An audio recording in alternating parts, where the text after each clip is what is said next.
Hello and welcome to another edition of a legislative update here on Okemo Valley TV. My name is Tom Ayers. I'm the senior staff writer for the Vermont Standard newspaper in Woodstock.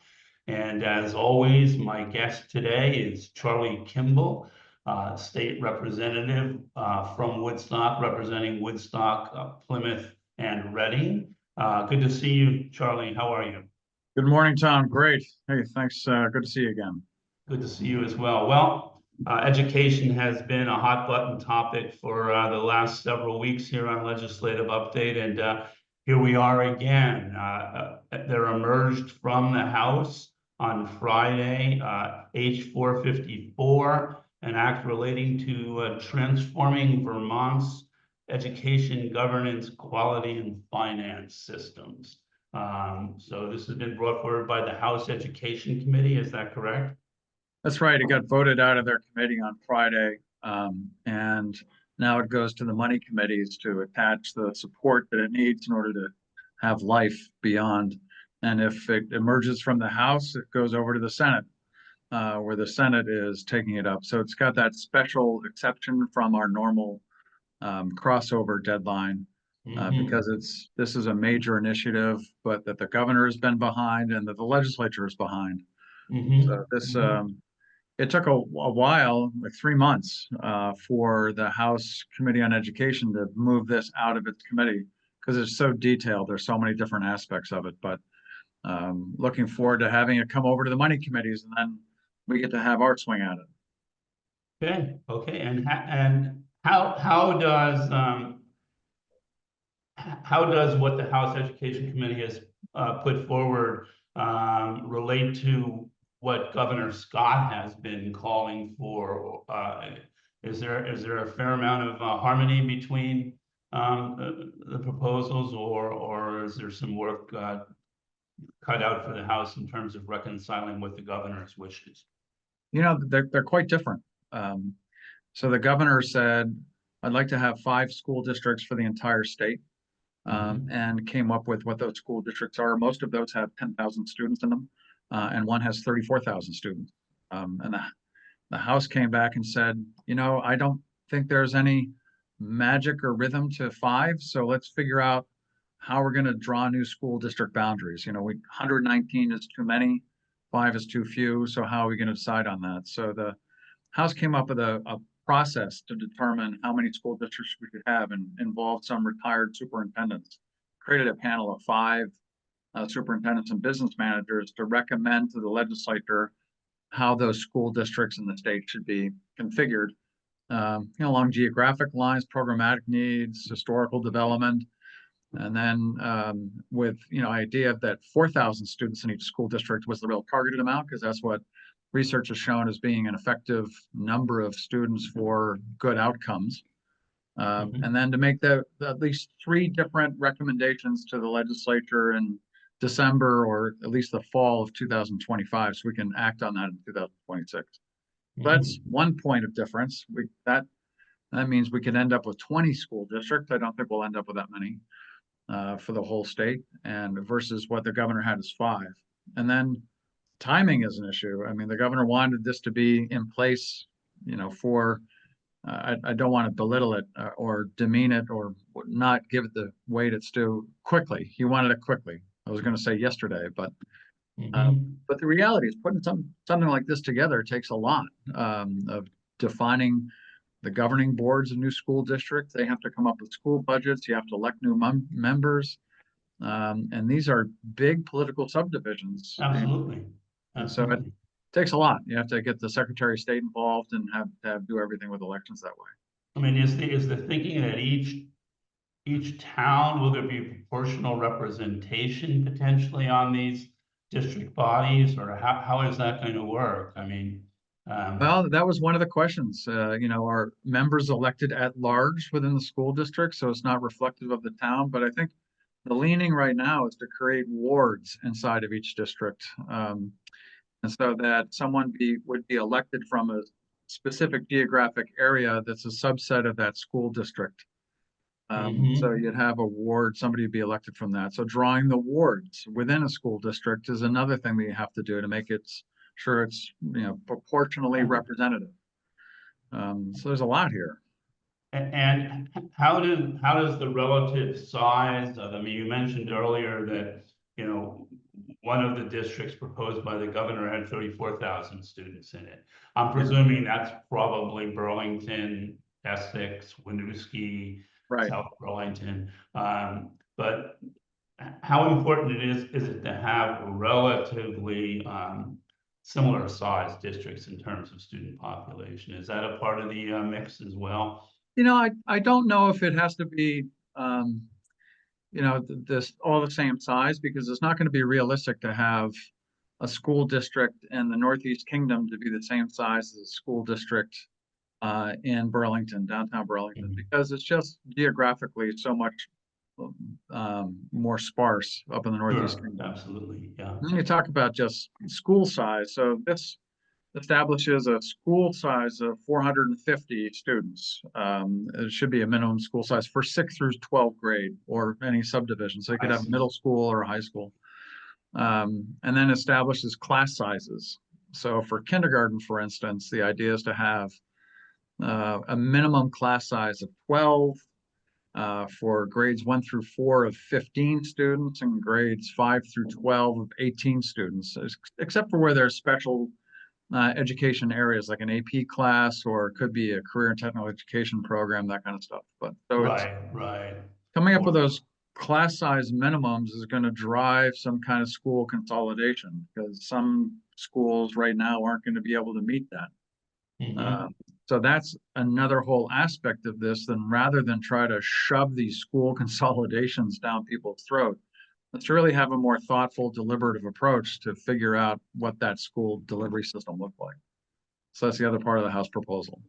So what do you and your House colleagues consider to be a reasonable time frame for making this transformation?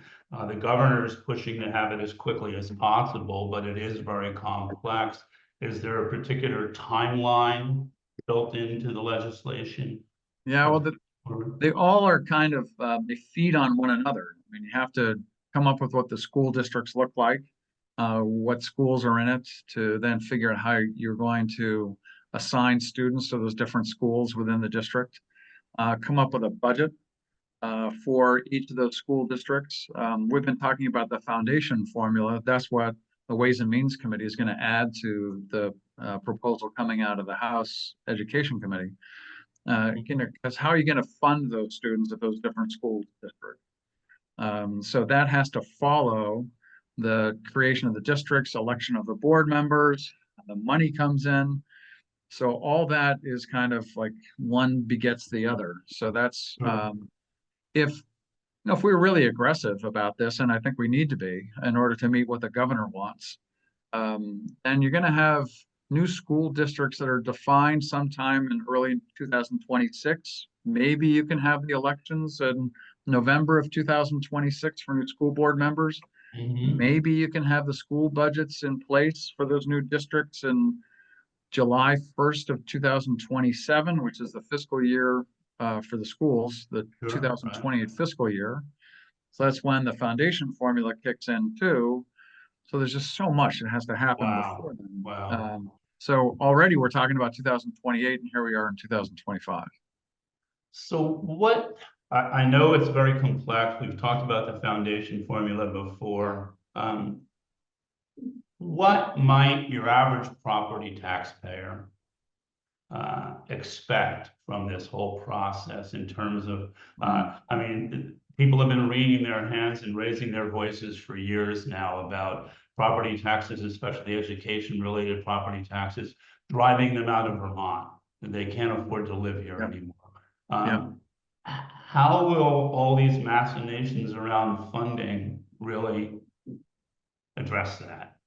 It's a great point. Last week in the legislature, we passed a bill to use $77 million in general funds to help reduce the amount to be raised by property taxes.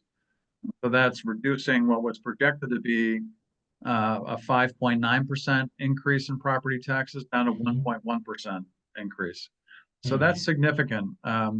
It also kind of delays some of the decisions that have to be made about how to achieve efficiencies or where that funding is going to come from. So it's not a perfect model, but that is what we voted on last week. You know, how is all this going to sugar off the benefit taxpayers? Only when you achieve those efficiencies through bigger class sizes, fewer schools, only then will you get to see real cost reductions. And so it takes a lot in order to get to that point. At a minimum, what we're doing is we're slowing the growth of education spending. And we're not really decelerating it that quickly. And we're not going to be reducing our expenses until we can achieve those efficiencies. Because it's your biggest expense in schools is really your staff. It's, you know, the person in front of the classroom, the people that are supporting the school in many ways.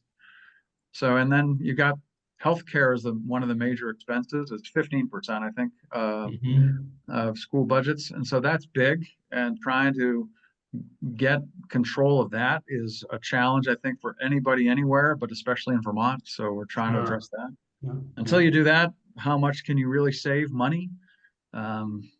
It's really difficult. So you're right. Taxpayers wanted a break in their property taxes, and what the governor came back with was with this huge education transformation.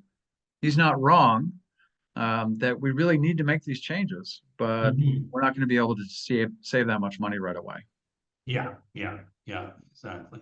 So where does it go from here now? Does it go? It goes to Ways and Means? Yeah. And then Ways and Means determines the funding, crunches the numbers, Right. and then it gets passed on to appropriations has to look at it, and also the Committee on Government Operations has to look at it because of the new school districts and how do you form those when you have elections. That's their purview. So, and we're trying to do all this in the next week. You know, but I mean, it's not like we're just picking it up. We've been working on this stuff for months at the same time. But you know, the other thing is, it does two other very important things. This bill. One is that it looks at reestablishing state aid for school construction, and this is really important because if you're talking about consolidating schools or achieving these class sizes, a lot of the schools are not going to be able to handle what we're looking to do in terms of achieving those bigger class sizes. And maybe those schools aren't in the right places. So it's an opportunity to really provide some kind of state funding to achieve those things through aid for new school construction. It's been suspended since 2007, so it's necessary. The other thing is it reins in kind of the spending for tuition for private schools. And this is going to be the most controversial part, that it really emphasizes the use of public monies for public schools or an independent school that is able to meet all of the criteria that a public school has to meet. I mean, so those are big. I mean, a lot of towns where there's someone that moved to that town because it's a sending town, they're sending their kids to a private school in New Hampshire or another state, sometimes another country, then that goes away. So this is a big change for those schools or those towns. There's 3,500 students that get sent to independent schools right now in the state, and for them that's a big change. But so that's going to be something that gets debated hotly in the next few weeks. And so at what point does it move over to the Senate? I mean, I know they've been working on this as well, but yeah. Our agreement with the Senate is that we pass it out of the House by Friday, this coming Friday. So in the next 4 days, we have to nail all the stuff down. So it's and then will there be a joint committee of the House and Senate that will work to reconcile any differences or? Yeah, so I think that the Senate has a much different idea. I mean, one of the senators has already proposed school districts, 9 school districts for the whole state. And so he thinks that is the right number and it's configured properly to meet what he thinks the needs are. And so we've got a much different approach coming from the House saying, how can you come up with 9 under what, you know, there's a lot more to think about than just what you considered. So yeah, there's going to have to be a conference committee. I think I have no doubt that it's going to come down to a conference committee, and then The governor's going to weigh in on what he thinks is important in the legislation. He's already said, unless you have this settled by the end of the session, I'm going to keep you here this summer. So I'm like, oh, okay.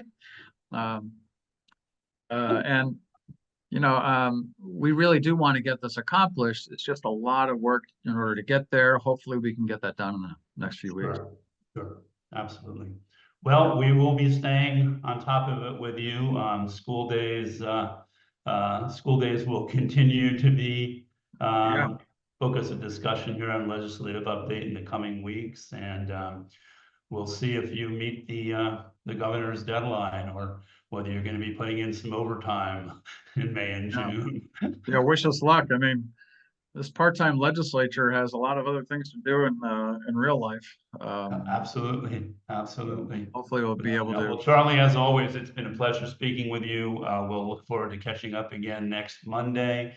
This has been another edition of Legislative Update, a joint presentation of Okemo Valley TV and the Vermont Standard newspaper in Woodstock. My name is Tom Ayers, and until next week, thanks for joining us. Thank you, Tom.